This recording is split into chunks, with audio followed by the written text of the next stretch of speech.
কৃত্রিম বৃষ্টিপাতের মাধ্যমে শুষ্ক মরুভূমিকে সবুজ বানানোর উদ্যোগ গ্রহণ করেছে সৌদি আরব।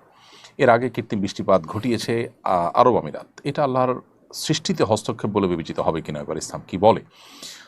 সাধারণত মেঘমালার রাসায়নিক পদার্থ ছিটিয়ে কৃত্রিম বৃষ্টিপাত ঘটানো হয়ে থাকে। আল্লাহ রাব্বুল আলামিন মেঘমালার মাধ্যমে আমাদেরকে বৃষ্টি দিয়ে থাকেন। কোরআনে কারিমে আল্লাহ তাআলা বিভিন্ন জায়গায় বিষয়ে কথা বলেছেন। আল্লাহ তাআলা ইরশাদ করেছেন, হুয়াল্লাযী খালাকা লাকুম মা ফিল আরদি জামিআ, দুনিয়ার সবকিছু তোমাদের জন্য সৃষ্টি করেছেন। যেহেতু আল্লাহ তাআলা আমাদের জন্যই সবকিছু সৃষ্টি করেছেন, অতএব আল্লাহর এই সৃষ্টি থেকে উপকৃত হওয়ার জন্য কোনো পদ্ধতি, কোনো প্রক্রিয়া যদি মানুষ আবিষ্কার করে, মৌলিকভাবে সেটি নাজায়েজ কোনো বিষয় নয়।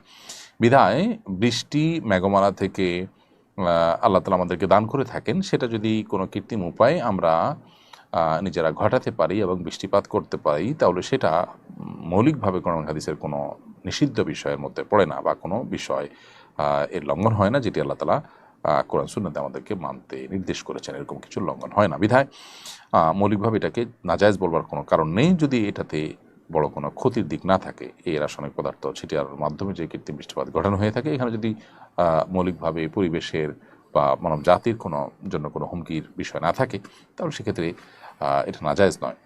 আল্লাহর সৃষ্টি জগৎ থেকে উপকৃত হওয়াতে যদি আল্লাহ আমাদের জন্য হালাল করেছেন, বিধায় এটা আল্লাহর সৃষ্টিতে হস্তক্ষেপ নেই, বরং আল্লাহর সৃষ্টি থেকে উপকৃত হওয়ারই একটা ভিন্ন প্রক্রিয়া, যেটা মৌলিকভাবে কোনো নিষিদ্ধ বিষয় নয়।